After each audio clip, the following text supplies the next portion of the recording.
This episode is brought to you by Prime.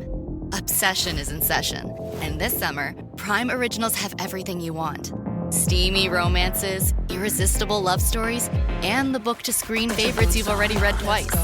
Off Campus, Elle, Every Year After, The Love Hypothesis, Sterling Point, and more. Slow burns, second chances, chemistry you can feel through the screen. Your next obsession is waiting. Watch only on Prime. Parents of twins know that they joined a special group when their twins were born. But did you know how special and unique your twins actually are? And while we tend to think that identical twins are completely, well, identical, this is not always the case. Joining us today is our panel of twin parents who are here to talk about fascinating facts about twins. This is Twin Talks, episode 24. The ultrasound shows your babies to be healthy. What? Did you say babies?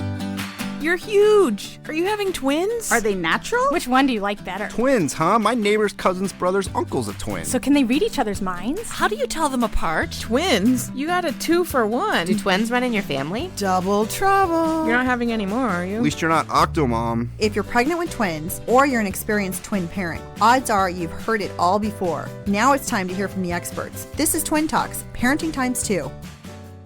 Well, welcome to Twin Talks, broadcasting from the Birth Education Center of San Diego. Twin Talks is your weekly online, on-the-go support group for expecting and new parents of twins. I'm your host, Christine Stewart Fitzgerald. Now, have you heard about the Twin Talks Club? Our members get bonus content after each new show, plus special giveaways and discounts. And you can subscribe to our monthly Twin Talks newsletter and learn about the latest episodes available. And another way for you to stay connected is by downloading our free Twin Talks app, available in the Android and iTunes marketplace. So before we get started, let's go around and introduce our panel. Good day. My name is Brandy Wallace. I refuse to give my age, and the fact that it may incriminate me. I just had a rather large birthday. It ends in a 0, that's all I'll say. And I am an attorney by profession. I am not practicing at the moment. I am on hiatus because I am raising our 2 sets of spontaneous twins. The first set are 4-year-old identical boys. The second set are boy-girl fraternals that are 19 months. You got a busy household. It's not quiet, I'll tell you that. And Brenda. My name is Brenda. I'm coming up on a birthday with a 0 in it, but I bet it's not the same one because I'm 49, barely hanging on to that. I'm an accountant by trade. I am very actively working, have been since shortly after my kids were born. Didn't really take any time off other than maternity leave. I have 3 boys. My oldest is 13, and my twins are identical twins. They're 11. Okay, and let's see. We've got Shelly over here. Hi, I'm Shelly Steely. I'm 30. It ends in a 0, but I'm still comfortable admitting it. I'm a high school history teacher, and I'm also the producer here at Twin Talks. I have identical twin boys who are going to be 2 in July, and I'm actually expecting my 3rd, just 1 this time, and it's a girl, so we are excited. Before we get started, though, I just wanted to remind you guys about our virtual panelist program. So if you're at home and you want to follow along, you can find our page on Facebook, follow us on Twitter, and you can use the hashtag TwinTalksVP to stay part of the conversation. All right. And I'm your host, Christine Stewart Fitzgerald, and I've got girls, identical girls who are 4.5, about the same age as Brandy here. And I'll do another thing in common with Brandy. So we were both pregnant within, I think, like a month of each other on the second. I did not have a second set. So I got a singleton. My singleton is 18 months. But I do remember when Brandy announced that she was pregnant again with twins, and my jaw dropped. I'm like, please, God, don't let that happen to me. Were you already pregnant when I made the announcement? You must have been, because I was more than 4 weeks. Yes, I think because I was, I think I was pregnant at the same time. But too early to see what was in there. Yes. From athletic stuff like a full court pickup game, swish, to athletic-ish stuff like a half-mile stroll. Get those steps in. Head to Sierra or Sierra.com for the brands you want at the prices that let you do it all. From athletic to athletic-ish, Sierra's got it.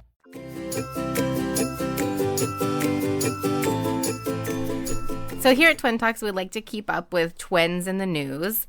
Today's twin news is a little bit gossipy, but we recently found out that Girls Gone Wild founder Joe Francis, his girlfriend is pregnant with twin girls. Oh, my. Now, Joe Francis and his longtime love are expecting twin daughters. She says she's really excited about it. Both wanted girls who were healthy and free of diseases, so they chose to do IVF. And Mr. Francis says he believes that now people will finally understand his love, respect, and admiration for women. He says, I just love girls. I love girls. So what is this? I mean, is he going to like start videotaping them while they're young? I mean, what do you think? I almost have no words, and that's rare. I have nothing nice to say. So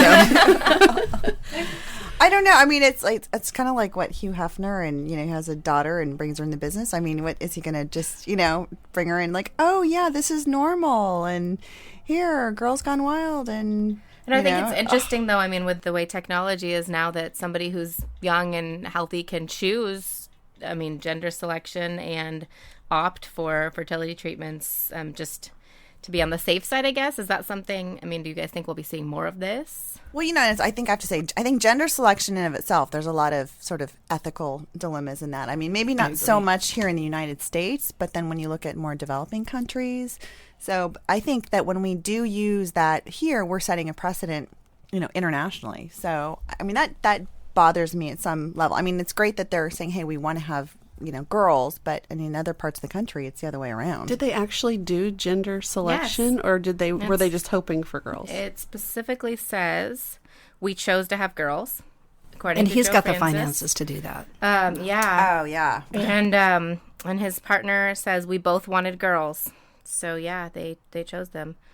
It just almost sounds like they're trying to be, intentionally unconventional. It's like, okay, well, we're not going to get married, and we're going to do IVF. And we're going to have designer children. We're going to design our children, free of disease. They're going to look like this. It's kind of what, did you guys see the movie Gattaca? They're going to be little monsters. Yeah. You can't design personality. So the overall feeling is we don't think this absolves him. Nobody thinks, we can't just. And not to defend Hugh Hefner as a great defender of women, but I think there's a huge difference between the two of them, because those are much older women who are making a much more educated choice. Not that I would personally make the same choice, but I think there's a lot more self-will involved with that. Whereas what Joe Francis does, I think he's such a predator and preys on younger girls who, spur of the moment. They're probably out drinking. They're, hanging with their girlfriends. It's a very spur of the moment thing, and it's not as much of a lot of thought that goes into it. That's I think true. that's where Maybe let's just hope this actually does give him a respect and love for women. That's and true. We can see some better business practices in the future.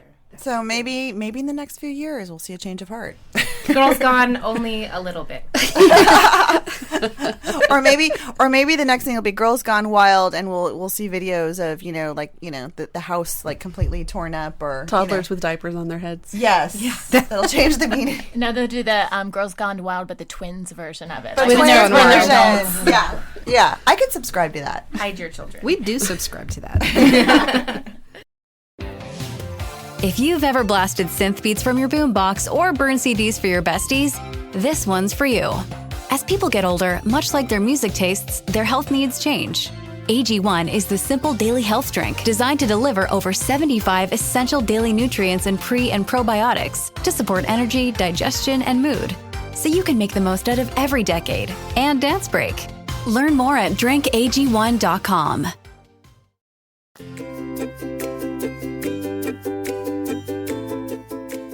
Well, today's topic is fascinating facts about twins, and today we're chatting with our expert twin parent panelists about some fun and quirky facts about twins. So thanks for joining us today.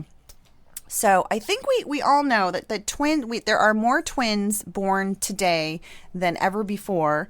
Some of the statistics say that since 1980, twinning has increased a whopping 76%.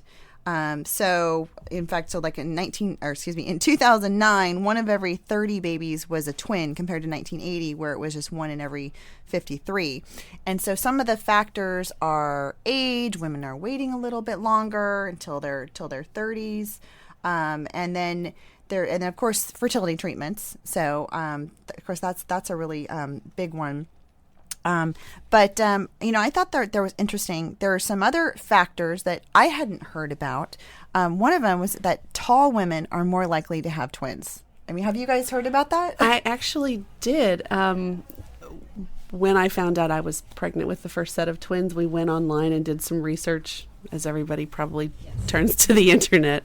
And I read that, I don't know what the source was, but I remember reading that if you were taller than average height, slightly heavier than average weight, I call it fluffy, and at least 35 or over, and I ticked all of those boxes. Those were the 3 that I remembered reading.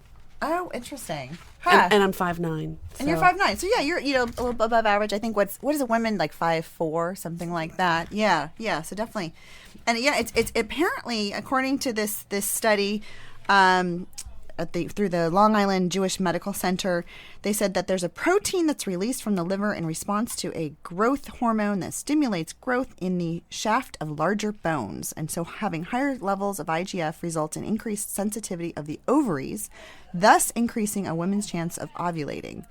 So, but that doesn't bear on our identical. So that's all applicable to fraternal twins. And I think the size as well, because you've just got more room, probably less likely to be able to carry 2. That's a good point too. So I mean, maybe the women who have, let's just say, larger abdomens, right, are able to carry it, and so you see less of the vanishing twin.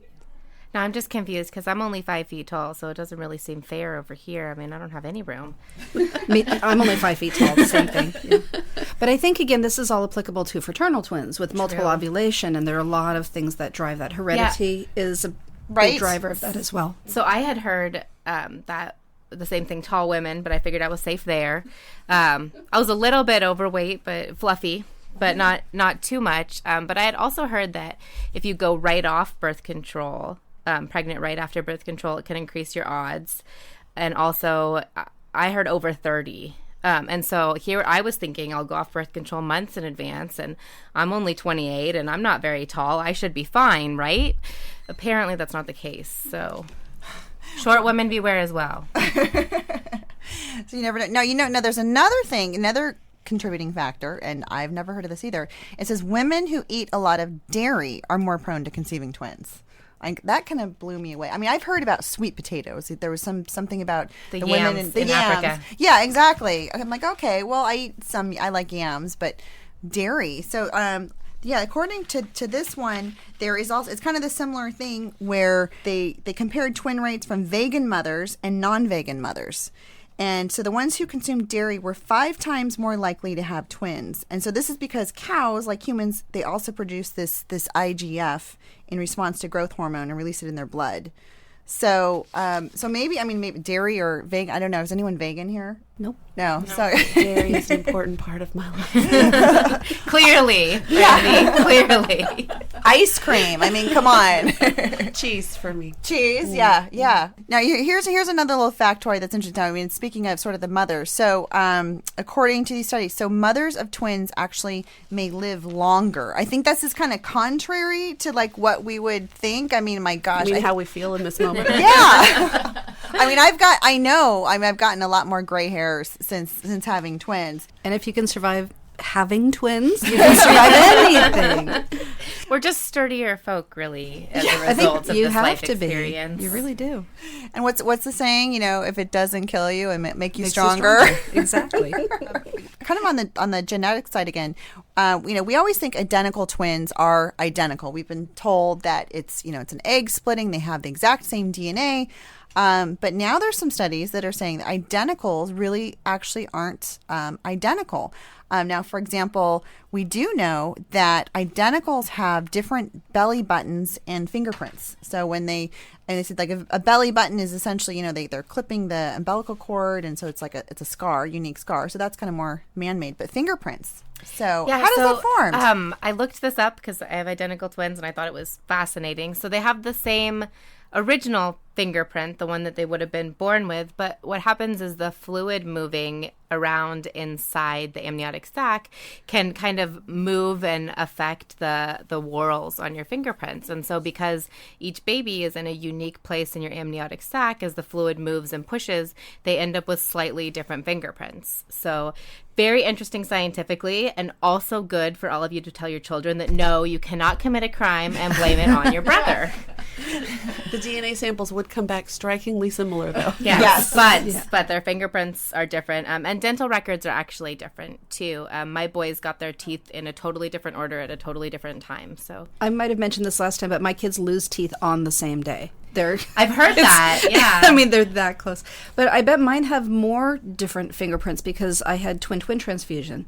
And so one of them, the amniotic fluid level was significantly lower than the other ones. So if that's one of the influencing factors, they might even be more different. I'll have to check that someday. Oh yeah, no, that's actually a really good point, because I mean, there's definitely in the prenatal environment within the amniotic sac, they've found that different syndromes like the twin-to-twin transfusion and TAPS, and I forget what the official name of that is. But, I mean, we've seen births where you have identical twins, and if they're sharing the same amniotic sac, or if there's a very thin sac, maybe one's getting more blood from the placenta and the other one, and so you have these significant birth weights. And so you said... Yeah. Well, we had twin transfusion syndrome, and then also the one that was the recipient...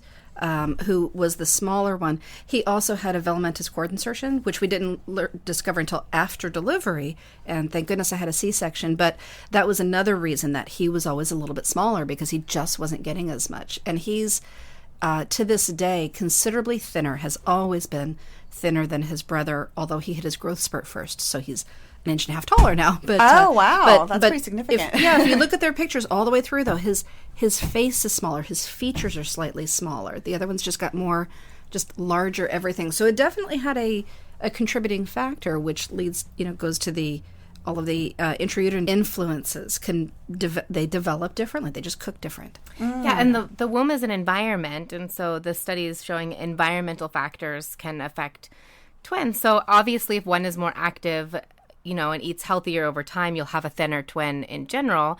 If one smokes and one doesn't, their faces will reflect that. But the womb is that first environment. So if you have a different placenta, different cord insertion, issues that are going on. So yeah, we had velamentous cord insertion. The size difference is marginal, but I mean, Sawyer is just a little bit smaller. He's always been just a touch. And it's almost like... Yeah, it's like 10%. Even when they weigh almost the same, you can still see he just looks a little bit... more fine. I think that would be a good way to describe it. Yeah. Another thing I think was interesting too, since we're not talking about identicals, is the mirror image identicals. Have you guys heard about that? Yeah, actually, we looked to see if my boys could be mirror image twins, because the whorl on the back of their head is opposite. Mm-hmm. Sawyer will pretty much use his right hand all of the time, but Grayson kind of goes back and forth. I'm pretty sure by now that he's right-handed, but we looked it up, and it turns out that for them to be mirror image twins, the egg had to split very late. And so it's like so late that they were almost not conjoined, but in the same one. So if the egg splits very late, then they can end up being mirror image twins. Now, mine, because they were diamniotic, dichorionic, split very early. So there's no way that they could be mirror image twins. So if you had two separate sacs, two separate placentas, then they're definitely not going to be. But if the egg split late and they shared one with that membrane, then I see Brandy nodding over here. Yeah, we were dimo twins, so diamniotic, monochorionic sacs, one placenta with the identical boys. And they are 4.5, have still not yet determined which hand will be their dominant hand yet. Oh, wow. And one tends to lean to a left-handed and the other tends to lean to right-handed. So there are no birthmarks on them. There are no freckles. There's nothing on them where we can look at them and see if they would be mirror or not. I guess we're just going to have to wait and see. Here's another fact that says, okay, so fetuses that share a womb and a birthday aren't necessarily twins. Okay. I mean, now I read this and I'm thinking, okay, how is this actually possible? A woman can ovulate. And if her hormones are off, she might actually ovulate more than once within a cycle. So she could ovulate and that egg is fertilized. And then maybe 2 weeks or 3 weeks later, within a certain period of time, she can ovulate again, even though technically she's pregnant, and then she gets pregnant a second time. So, and that could be with a different dad. And it could be, yes. And that is actually that's I've heard happened. about that when they do. They can, because with ultrasound technology, the way it is, they can do those early ultrasounds, and when the conditions haven't affected it so far. And in that situation, what you would see on the ultrasound is you would see twins with a gestational age 2 to 3 weeks apart. And we all know before 12 weeks, those are fairly accurate. I mean, size differences haven't been accounted for. It's not very common. I don't think anybody should be too concerned about it. But yeah, it's funny the things that the body can do. Basically, it doesn't realize it's pregnant yet and ovulates and creates another twin. And I guess what happens is in that case is that, I mean, I think in most cases they're born at the same they're born at the same time. But I guess there have been cases where one is born and somehow the uterus closes up again, and then the other one is born later. I'm like, how can you imagine going into labor? You've got 2 babies inside. I mean, which to me, by definition, I think is 2 babies as twins, but okay. And then you go into labor, you give birth, and then everything closes back up, and it's like, okay, well, we're going to do this next month. On the one side, it might have been kind of nice to have just one baby for that first month. But you're still 9 months pregnant. So that's the that would be the other side. Yeah. God, the body is amazing, isn't it? So then, so this thing where you can have the 2 babies, it's called super fecundation. I'm totally butchering it. I realize that.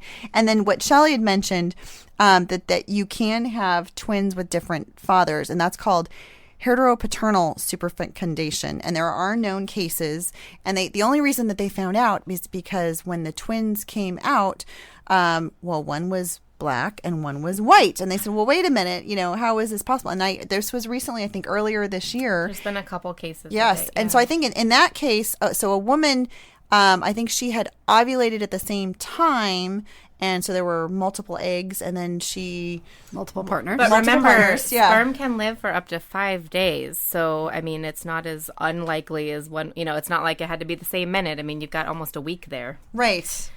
So it's a lifestyle choice. It's a lifestyle choice. Yes. So she ended up. So there were two different fathers, and so they're. I don't know. You got to wonder what are the child visitation and paternal rights. I don't even know if that kind of custody would work out too. I think instead of saving for college, saving for therapy. Yes. Well, we're going to take a break, and when we come back, we're going to talk about how twins, how they interact with each other in the womb, and they get a head start on socialization. Expedia and Visit Scotland invite you to come experience the beauty that awaits in Scotland. The sweep of wild coastlines, quiet lochs, and untamed landscapes. Fresh cuisine that feels rooted in the land. Come experience the kind of stillness that stays with you long after you leave. Plan your Scottish escape today at expedia.com/Visit Scotland.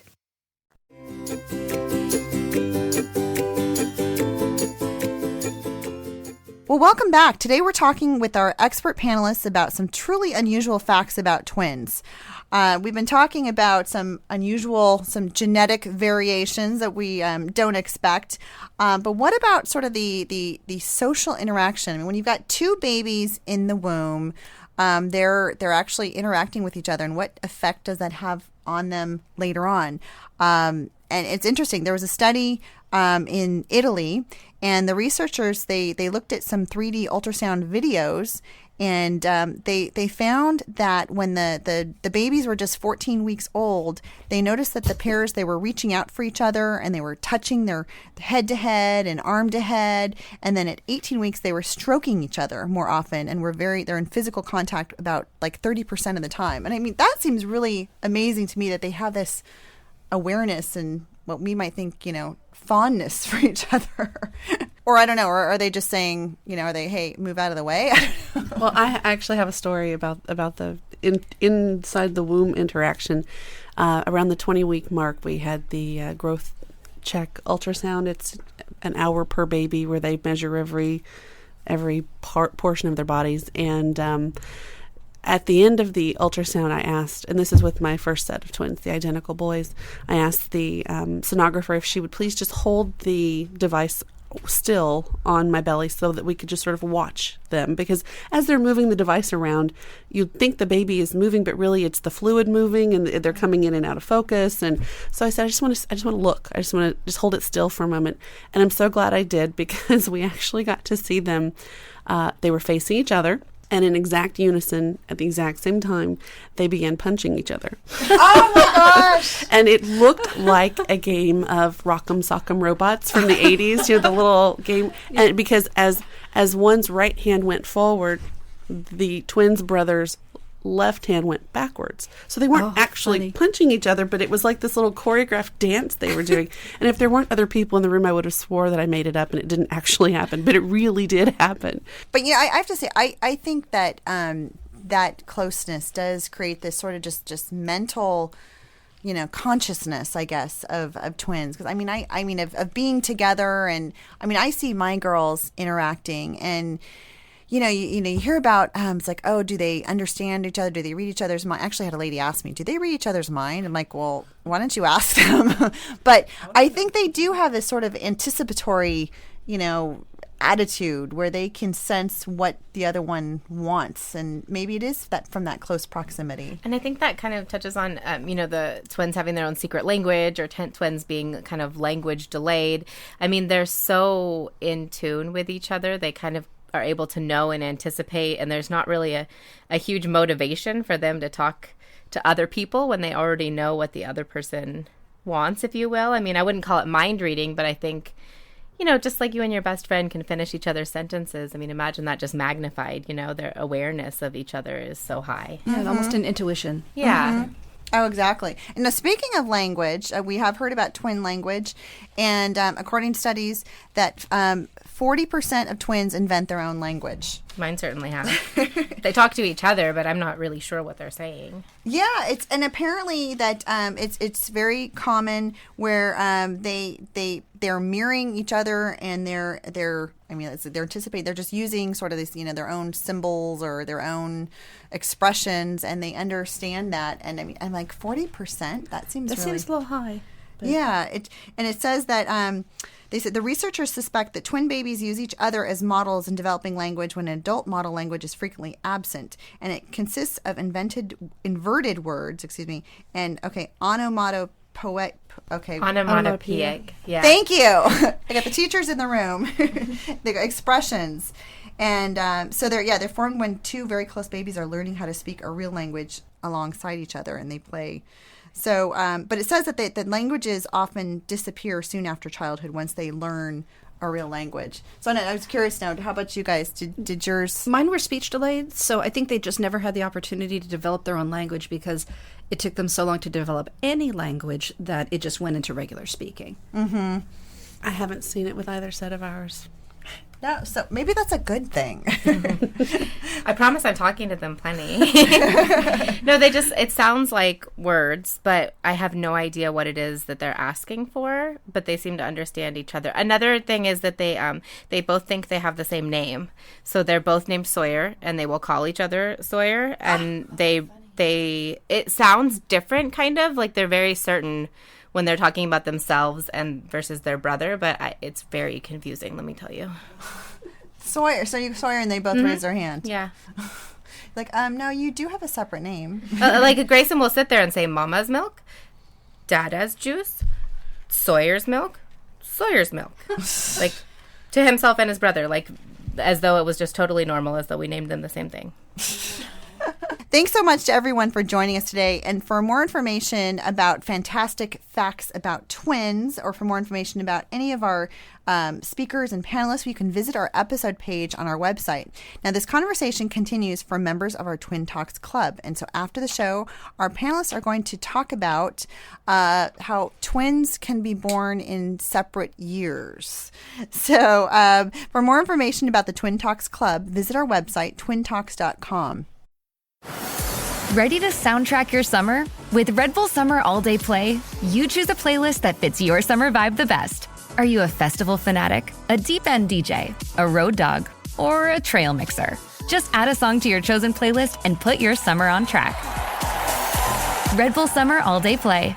Red Bull gives you wings. Visit redbull.com/brightsummer ahead to learn more. See you this summer.